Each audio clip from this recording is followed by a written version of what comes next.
How's it going, everybody? This podcast is brought to you by RYYZN Make Life Workout, a health, self-development, and lifestyle platform building a passionate community of knowledge seekers, creative dreamers, and future leaders.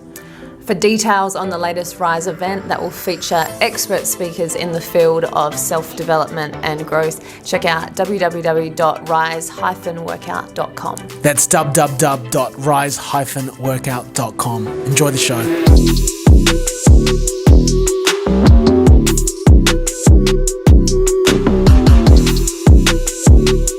How's it going, everybody? Welcome back to the High Frequency Club podcast. My name is Marwin. And my name is Shenae. We're here talking all things self-development, growth, and mindset. Holy, it has been a hot minute since we got on the mics. I think from when we started October 2020 right up until that August lockdown in 2021, we were pushing out one every single week. And then obviously lockdown pushed it all to a halt. But because you're the operations of all the High Frequency Club, did you want to speak on where have we been? What happened to the hiatus? What happened to the consistency? Yeah, it was a bit of an unplanned hiatus, I guess, heading into lockdown. We did do that, I think, first episode during lockdown, and then we had a couple of episodes that we did via Zoom with, basically the boys in Sydney and with Marwin. So they were our last couple of episodes. But I don't know, I felt for me that it was a combination of lacking any sort of inspiration, and I wasn't obviously doing much. So I didn't feel like I had that we had much to talk about in regards to doing another episode. And I guess as well, we were uncertain as to how long we were going to be in that lockdown. I think I kept having that thought of, if we're out in a couple of weeks, we will just do a podcast with a guest once we're out of lockdown. But that just obviously went from 2 weeks to 4 weeks to 6 to 8 to 12 weeks later. We were still in it. So and then once we got out of lockdown, it was sort of heading into Christmas, and I guess we just thought we'll get into it in the new year. Yeah, I think a large part of the High Frequency Club, as well as even my own business content for my own page, which is at Marwin is it's a documentation of what happens in our real lives. Anyway, so for example, these podcasts episodes are just a documentation of a normal conversation that we would have with other people. Of course, there is, bar structure, and we send people the questions to give people an idea of the theme, and so they're not blindsided by any types of questions, because sometimes it can get really heavy and vulnerable, and we want to make sure that we hold space for people and they're well prepared just in case they don't want to go to that area. But the most part is that it is a documentation of what is happening in real life, and during that time and lockdown, we were also just trying to navigate, here we go again. As well. So you're right. The only things that were happening were literally in our own bubble. And though we did do a few episodes, I think it was 3 or 4, we soon ran out of things to talk about. Because the other things that we love to talk about is that we'll go out and go to an event, right? But at that time, we were only reading a book, and how many times do people really want to hear about a book review? And now that goes off into a tangent of what we are. So, so how are you feeling now? You mentioned, a lack of inspiration. How are you now? Do you feel more inspired? And if so, what got you into that inspired creative zone again? To be honest, not really. But I've felt by just getting back into things, I'm hoping that will come with just getting more regular, with getting back into this sort of content creation kind of stuff, that the inspiration will come the more I'm doing it. So I think that's an important thing to talk about, because, and correct me if I'm wrong, a lot of people will wait until they feel motivated to do something, when what you're saying is that I'm just going to take action and then feel the motivation later. Is that right? Yeah, I think I've heard that before in podcasts where they just say action dictates mood, and that just because you're not feeling like doing something, do it anyway, and eventually you probably will feel better for it, type thing. And I resonate with that, because that was me through high school and uni when it came to essay writing. I just was never motivated to do any of that. But once you get started, the momentum just goes. And if we pull it back to the context of health, I understand the hardest part, even for me when I was working at Les Mills, the hardest part was getting dressed and walking down to the gym for my own training. But once I had started my first set, it all just rolled forward. You know what I mean? So I think the most important part is you're right. You just got to take action. Yeah. Just instead of focusing on the bigger picture of how many posts you've got to make this week or how many episodes, how many guests we have to book, just think about the one episode. Just think about one thing to talk about. Yeah. And then it'll all roll. Yeah, that's what I have been focusing on. Just one day at a time, one post at a time, one workout at a time, I guess, as well, in regards to my own motivation towards training and things like that. So, yeah, so far so good, I guess, getting there. Yeah, I mean, there's a lot of people also, you know, still trying to get into the rhythm and the groove of things after, I know we're in February now, but for a lot of people that only just got off holiday maybe 2 weeks ago, and you're trying to find your groove in your training. What's helped you find that routine again? I guess I'm big on lists. If I write it down, like, it's got a much higher chance of getting done. If I just in my head I'm like, oh yeah, I'll try and train tomorrow and I'll do this tomorrow and I'll do that, it's very unlikely that I will. But if I write out a list and the first thing on that list is train or go for a run, it's going to get done 9 times out of 10. So, and I know that if I don't tick it off that first thing, that I'm unlikely to tick the rest of my things off. Like, it's usually in order. So it's I try to make it sort of a non-negotiable to just, if I've written that down, get up and get it done. Yeah, that external motivation. I'm using the same in terms of my own training, because like it's worked for me, and there's times obviously where it doesn't work for me, but what comes first is my work. And then I use my training to fuel my work, because if I'm moving consistently, if I'm eating well, I'm just more mentally clear and I'm able to execute the tasks that need to happen with quality. Right? But I find it difficult to train by myself. It is difficult. It is difficult. The strength training, even though it's now downstairs, and we'll go into the fact that like we've now moved into a different place, but we'll move into that soon. I still find it difficult, even though now there's no commute. You know, the commute is literally down the fucking stairs. But what's helped me is that the external motivation is you with your lists of now joined a boxing gym. Shout out to the box office. By Chop Chad Milnes. So I go boxing twice a week, and obviously, so with that, Chad or whatever trainer, they've got the program already sorted. All I need to do is turn up, and because I've got money in the bank there, I've paid for it. It makes me go. Yeah, you know, there's less friction for me to get into the action. And then with sprint, obviously, it is a responsibility and duty for me to go and fucking teach that class, so I have to do it, you know, as well. It's just such a bonus that I enjoy boxing and doing sprint at the same time. So there's a lot of those external factors that pull me towards doing it. But when it comes to the strength training, I find that most difficult for sure. Yeah, I think that's what I've struggled with as well lately, in that I'm someone that always relies on external accountability for my training, and I've obviously not been teaching group fit these past few months, and I think that was highlighted to me even more. Even though I've always known that, I'm someone that relies on, someone else to sort of push me, I guess, in regards to those tendencies that we've talked about before, that I'm definitely an obliger more than an upholder, in that, you know, if I'm doing something for myself, it's not as likely to get done versus if I'm sort of doing it for somebody else. And yeah, that's what I've found lately because exercise is like I'm just doing it for me. Whereas previously group fitness, it wasn't about me. It's like you're getting up and you're doing a class for your members. Doesn't matter how you feel or whatever. So you have to just get up and get it done. Whereas now it's so much easier to be like, oh, I'm a bit tired, or I don't really feel like it. Can't be bothered today. I'll do it tomorrow. Whereas previously I would have never had that internal dialogue with going to teach a class, because it was just like, oh, I have to teach a class. There's no if, buts, or maybe. It's I have to do it. That's my class. Yeah, and I think it's also important to, you know, really bring up that there's nothing wrong with that. There's absolutely nothing wrong with using external markers or external motivators to get you into the action. It's just how you and a lot of other people, including myself and you, that need it. That's just how you run, you know. There are other friends that I have, like Oscar and Kelly Mac, you know, they don't give a shit. They're training by themselves, you know. To them there's no fucking friction. They're internally motivated to do it.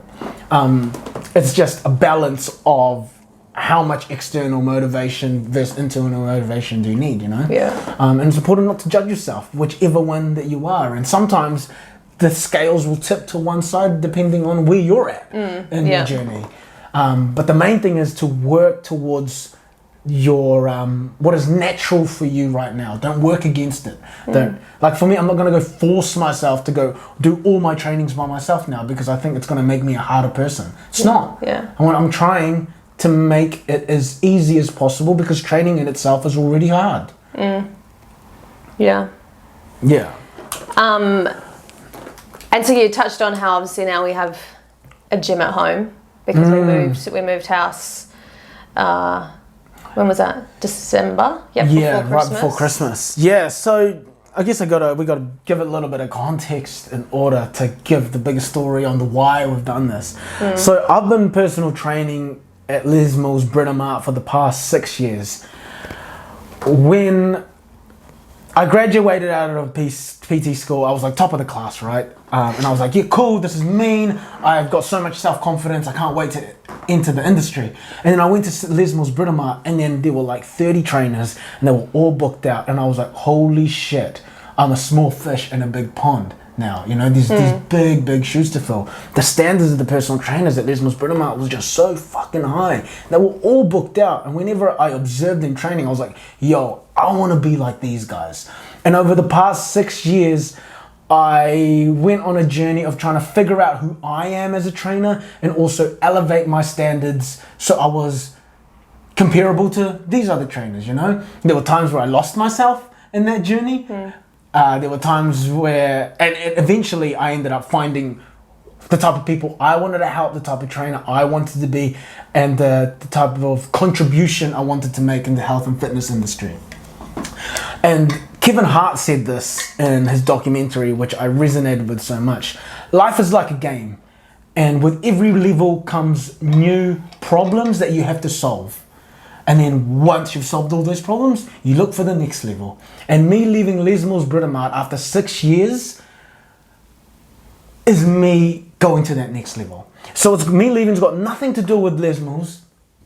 I have absolute love for them. I have absolute love for the team. This was a hard decision to make, but it was also the natural decision because I remember during lockdown, I was asking myself, fuck, I have to wake up and do what I was doing beforehand. And it felt like I was just going in a circle, and I didn't want that, you know?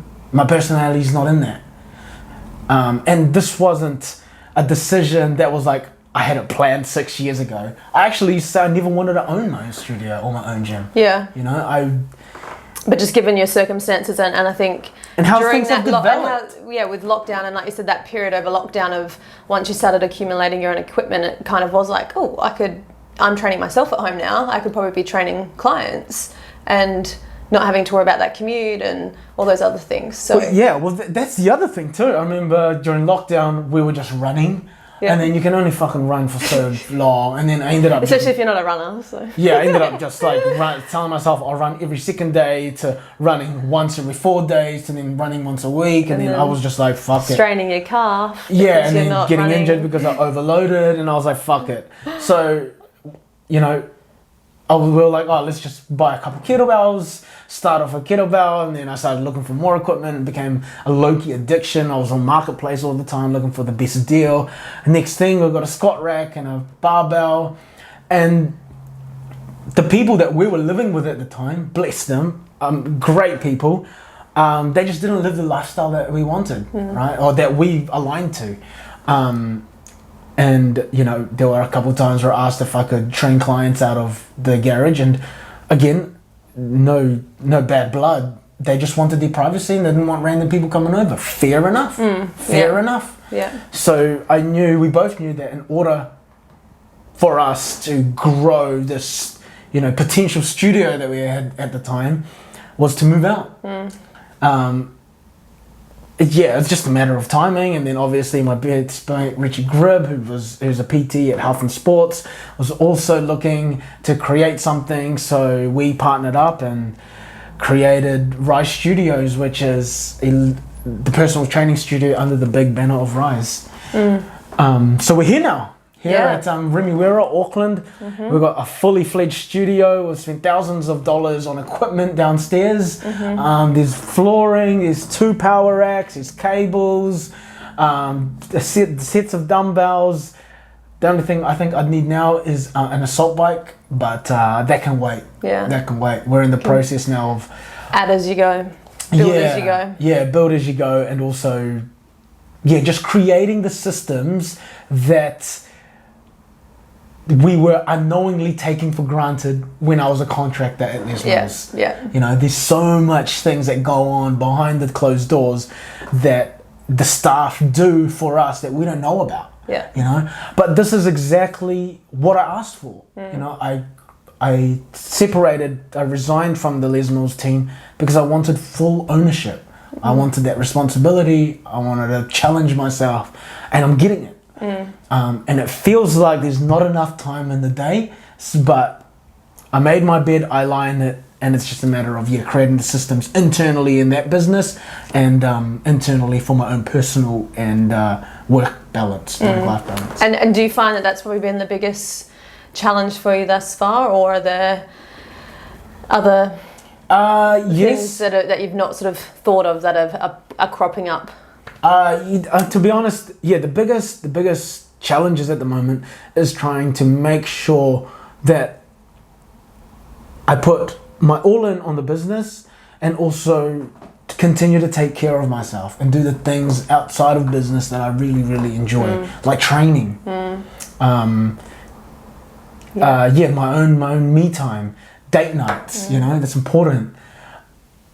But the things that I don't do today are going to be there again tomorrow. You know, so, and this is an ongoing conversation that I have a lot with my clients when it comes to stress management and time management, is which things on the to-do list are actually going to burn the house down. And, you know, 9.5 times out of 10, none of them are going to burn the house down. You know, or maybe, so just got to pick the most urgent ones. And if you've run out of time today, it can wait till tomorrow. Now, that doesn't mean you take your foot off the pedal. I've got to remind myself, if I've blocked out 3 hours of deep work, I should not check my fucking phone. That deep work... Do not disturb mode. Do not disturb mode. And that's hard. That's hard, you know, because sometimes I'll think of like an idea for content, and I'm like in here doing emails, and I'm like, oh my God, content. And I'll start doing that, and I'm like, bro, didn't even end up finishing my emails because I shifted off that and started doing content. You know what I mean? So I'm not being super efficient with my time allocation. And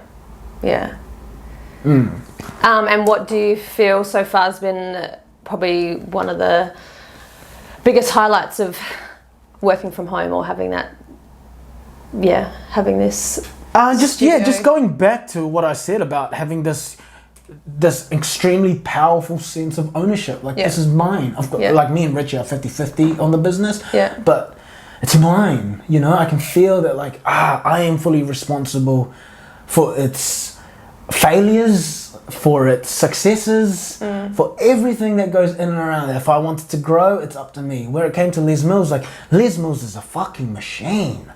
Like, if you're a Les Mills trainer, you know, a quarter of the work is done for you. You know, you're leveraging just that name, that title, the brand.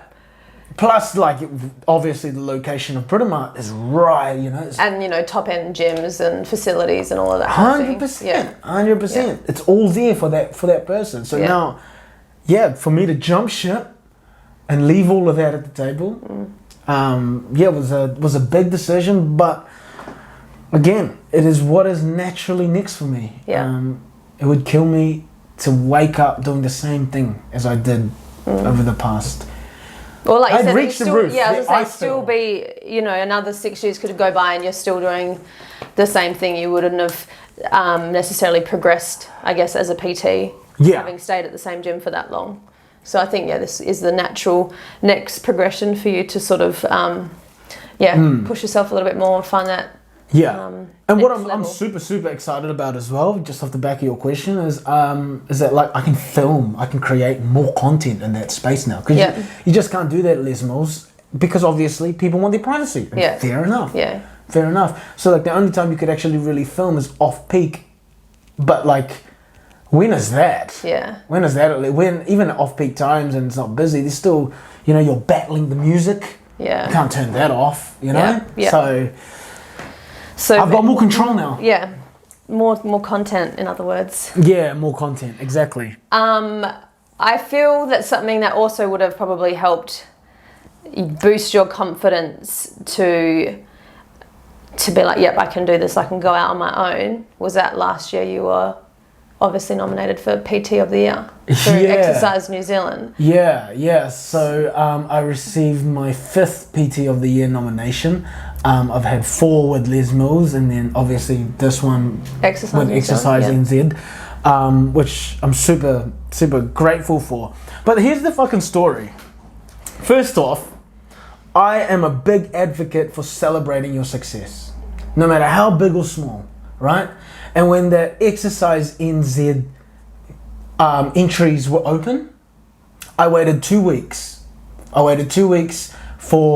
Because normally your manager will nominate you. And this is not a dig on my manager. I love my ex-manager. For whatever reason, I didn't get nominated. So I said to myself, fuck it. For the last 6 years, I've been working extremely hard as a personal trainer. I've grown. I have delivered. My clients tell me this is really, really top service. I know it in my heart. It is the top service. So I'm going to nominate myself. And that's exactly what I did. So I nominated myself. Yeah, obviously you had to go to stage 1 and give it to the panel. And then they chose to nominate me, to get me up to stage 2. That was a whole nother piece of paperwork. That took a fucking day. And then by that point, they put me up to a finalist. So out of how many entries, only 6 of us were finalists. But it all started with me celebrating my own fucking success. Yeah. Not waiting for someone else to put your name in. No, I didn't wait for someone to give me an opportunity. I had to take it. I had to absolutely take it, and it's gotten me to where I am now. You know? And the big thing, I remember when I was about to nominate myself, I was like, oh, is this an arrogant move?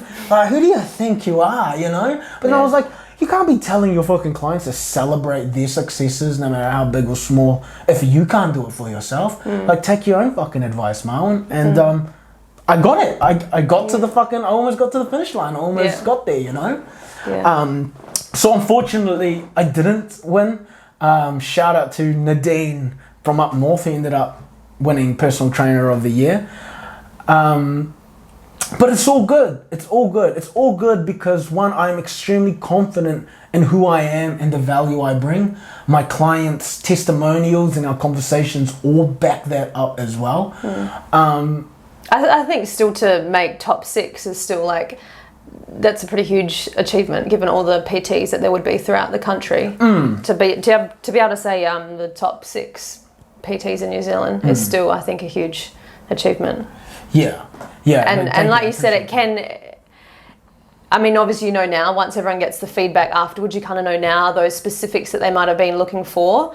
But when you're going through that process the first time, you don't really know what they're looking for, like what's going to tick all their boxes for you to be the number 1 versus number 2, number 3, number 4. So, well, the biggest takeaway from that is, one, because I nominated myself and I still had to go through all the stages to enter all my work, is it validated for me that, like, yo, you're not just deluded. You are good at what you do. It validated my work. And 2, now I know the criteria of what it takes to be a PT of the Year. You know? So coming into 2022, if that was a standard that I found, that's going to be the bare minimum coming from now on. You know? And I think that having that as a reference point is extremely important now that I've got my own studio. Yeah, knowing what the level is and the standard is. Yeah. Definitely. Yeah, so I look forward to, you know, nominating yourself again. But if there's any takeaways from it, I mean, don't wait for anyone to give you an opportunity. Create that opportunity for yourself, because you just never know where it's going to get you. You know, you never know. Cool. So anyway, that is all about me. Now let's turn the attention on you.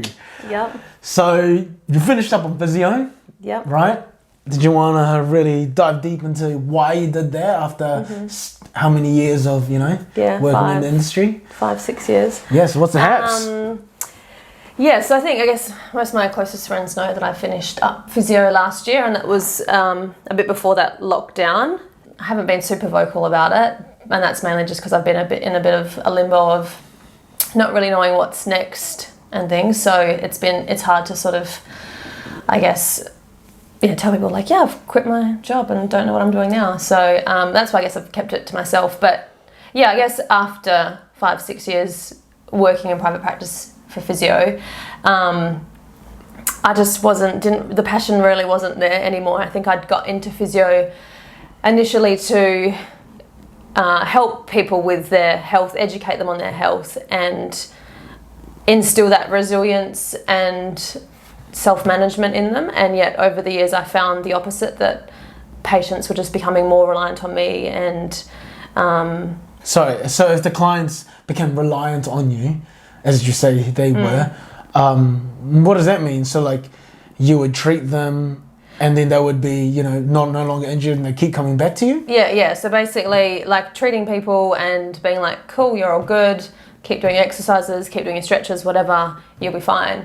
And yet they would be like, yeah, okay, cool, but yeah, I'll just see you next week anyway. And they would keep coming back sort of weekly, fortnightly, to the point which I guess it somewhat feels almost unethical as a physio when that's not how you're trained. But I guess to your boss who's running a business, they like that. Obviously, the more clients that are coming in, the more money they're making. So I think that's not sat well with me, but it's something that's always encouraged by your boss is having regular clientele and people coming back regularly. So it was also, and heavily hands-on as well. I think that's the other thing, is it takes that internal focus of control away from the patient. They feel that, you know, they need needling or they need massage or hands-on to help their injury. They don't understand that, you know, a lot of times they can manage that themselves.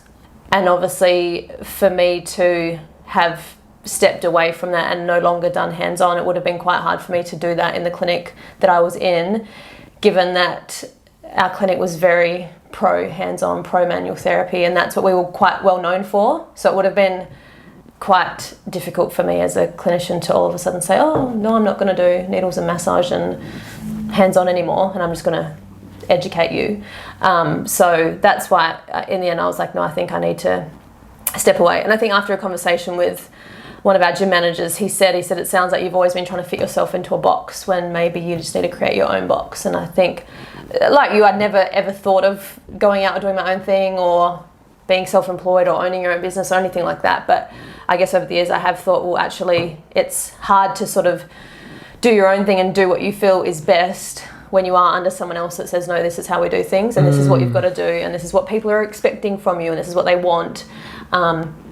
Yeah, it's quite hard to then sort of break away from that if you aren't doing your own thing. And particularly in the last year of work, I found that a lot of my patients, their lower back pain or their neck pain was just sort of the tip of the iceberg. Like once they would talk to me about everything else that was going on in their life, it was, you know, they lived alone, they didn't have much social connection, they were working from home and they had no structure and therefore were working sometimes till like midnight, not eating well, not exercising, so many different issues that I just thought, oh, like your lower back pain is literally the tip of the iceberg. Me doing like a half-hour massage is only going to help so much when your sleep's not good, your eating's not good, your exercise isn't good, your social connection isn't good. Like they're all things that need to be addressed more than your lower back pain does. But when they're coming in with that expectation of like, you're a physio and you're going to help my lower back pain and you're going to massage me, and it would be pretty hard to then say, oh, actually we're going to talk about these things. So that's why I'm trying to go down more that route of health coaching, and that's why at the moment I'm studying a health and nutrition coaching course, and ideally still sort of keep my physio title, I guess, for my credibility versus just saying that I've done like an online health coach course. But yeah, ideally still consulting people on their health and helping them, but I guess the title of a coach people are going to understand that you're there just to give guidance, support, help, advice. They're not going to be expecting hands-on or for you to do it for them. So I think going forward, that's sort of my plan. I think, great plan. I think let's go back to, because I think this is such important information for people to know. That, for example, why do people keep going back to a physio, let's say for 6 to 12 months for the same exact problem? Why do you think wouldn't they think that maybe it's got something else to do? It's not got something to do with, why is my back I think keep flaring probably up? one of two reasons. One, like once you've got that rapport and trust with your physio, your chiro, your massage therapist or whatever, I think sometimes people just like coming back because you always feel good. Like after a massage, you're always going to feel good. So I think sometimes it can be for that reason, and that it just does feel good. They like spending time with you as a practitioner. I think the other reason sometimes can be that health professionals do sell it that way, of like, you need that. You need to come back to me every week or every 2 weeks, otherwise you will have problems or issues. But I guess, like I said, that didn't really sit well with me, because I did have patients that I'd been seeing for so long that I almost saw them more as a friend than a patient, because when they'd come in, we're just sort of hanging out, having a yarn. But then I was like, they're paying me for this, and I'm just needles, massage, doing what they request pretty much. And I'm like, that's not what I was trained to do. I wasn't trained to just do what my patient asks. I'm there to explain, what's going on for them, what they need, what's the best care for them, not just doing what they ask because it feels good. I think that is something that is overlooked at when it comes to one-on-one kind of professions, whether it's a personal trainer or a physiotherapist. It's our job to build their relationship, obviously, with training, with nutrition, with the well-being. And I think one that's overlooked is that there is also a relationship that you must foster between you two, between the client and the PT or the physio.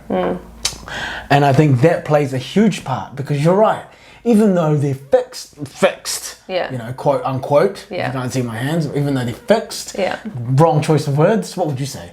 Just You've got the right words. no longer injured, recovered. When they're no longer recovered. So when they are recovered, they just keep coming back for the relationship.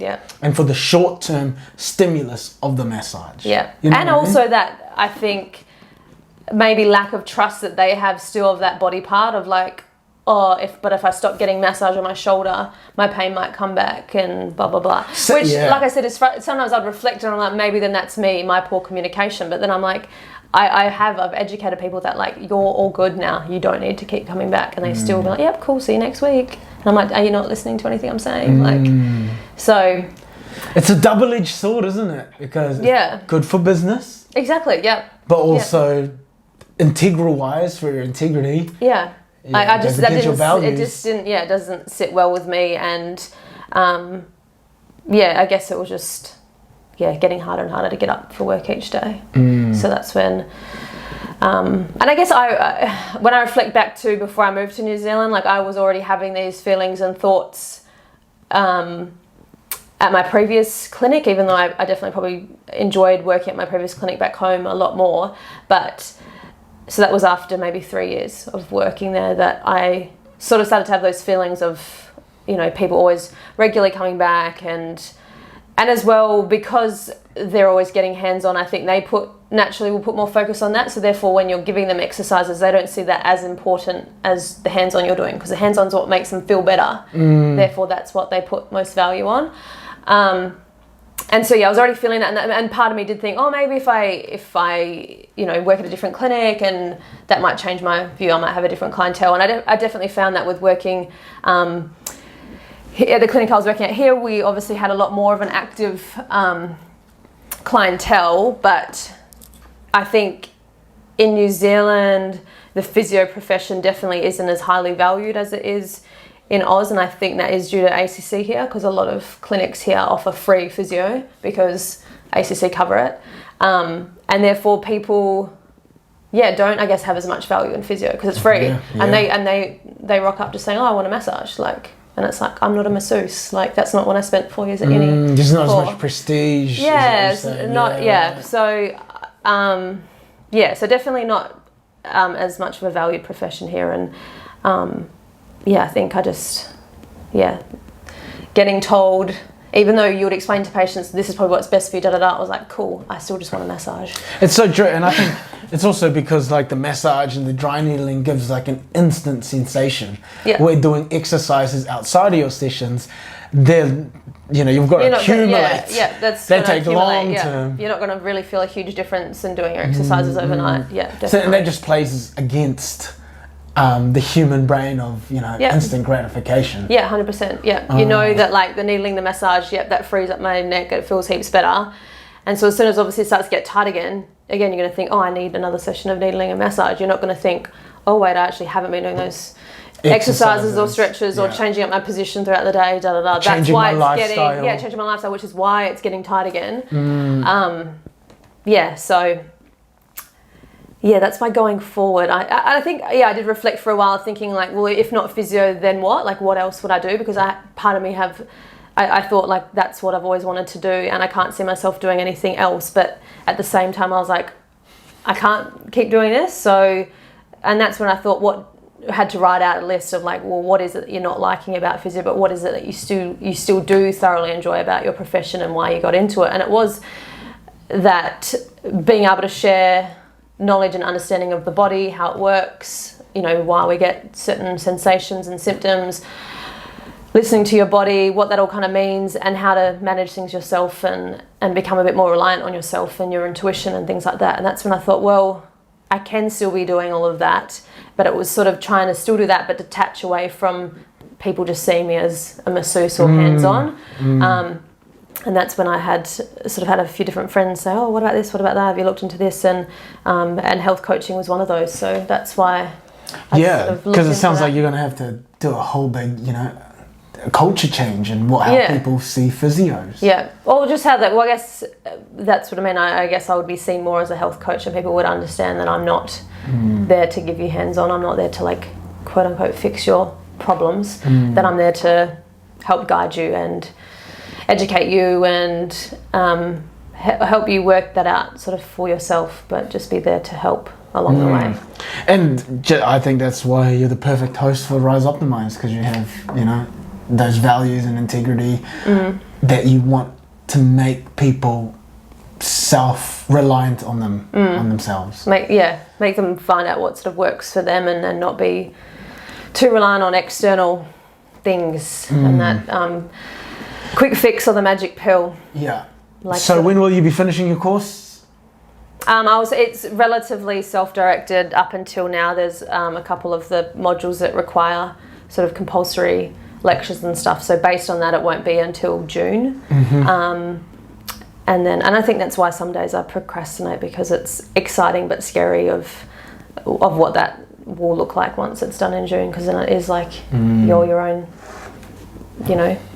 boss. You create what you want to, that's what's exciting, I think, is like that I can create my own framework. I can create my own way of how I would assess people, how I'm going to make a program for them, and how I'm going to work with people, versus when I've always worked under a physio clinic. Like, yes, we're still sole contractors, but there's still always a framework and guidance as to like, this is how we do things at this clinic. You've always kind of got that guidance and someone overlooking to make sure you are kind of still doing things which is great. Which is great good to start off with, right? But then that's where I think as time's gone on, I've not agreed with the clinics I've been at that have sort of been like, this is how we do things, and I've been like, oh, that doesn't sit well with me. So exciting but scary.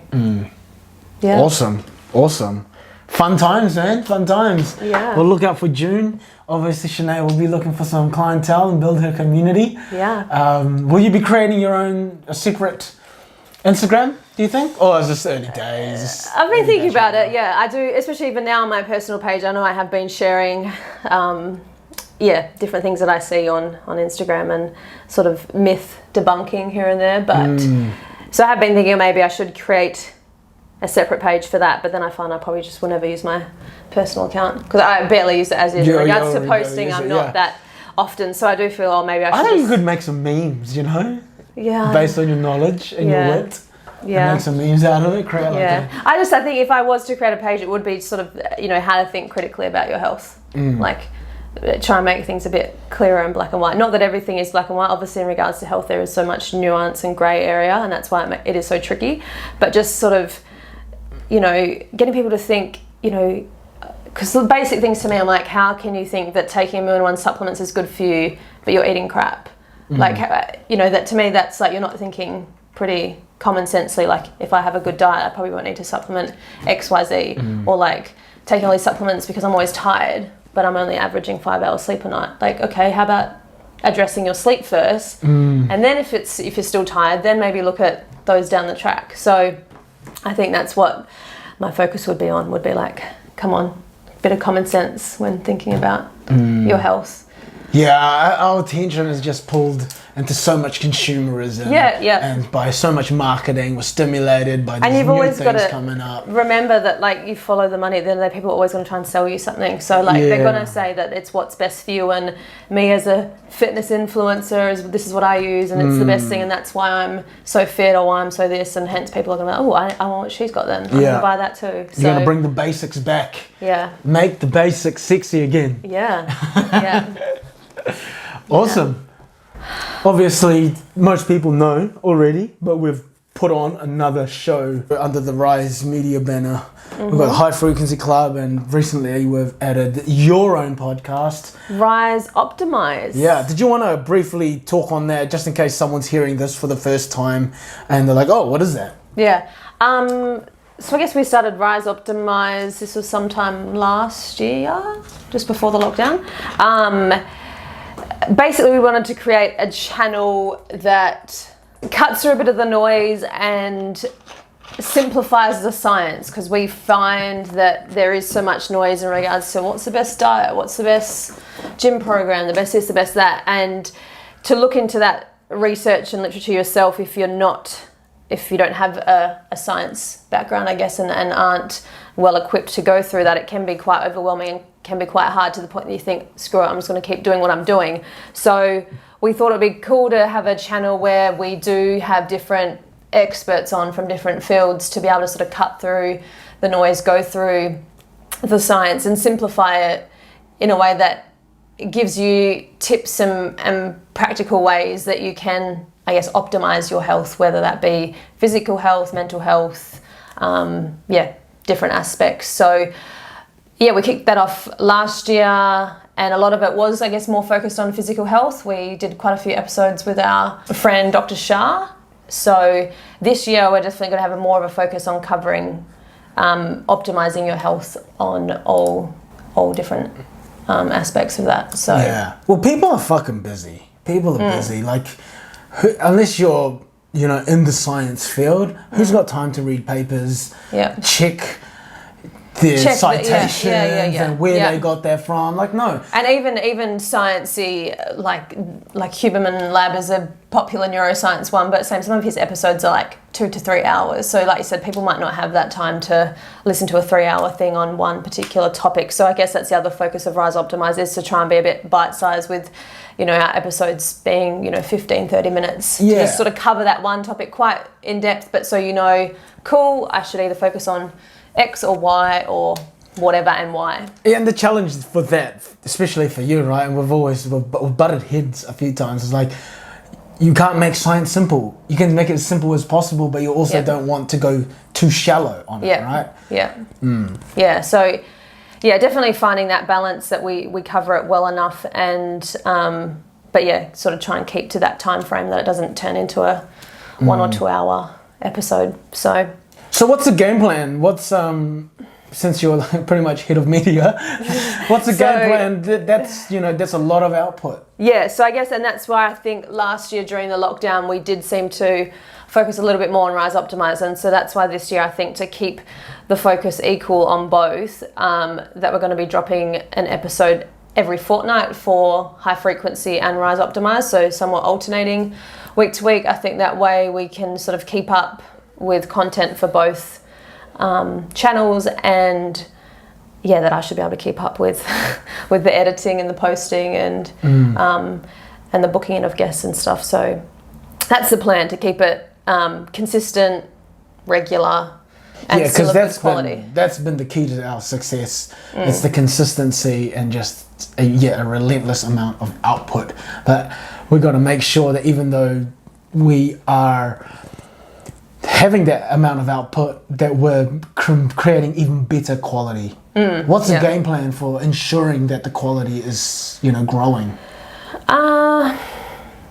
I guess it's just forward thinking and planning around each episode, particularly for high frequency. It's making sure we, when selecting guests and things, that we have something in mind that we're wanting to cover with them and prepping them with their questions.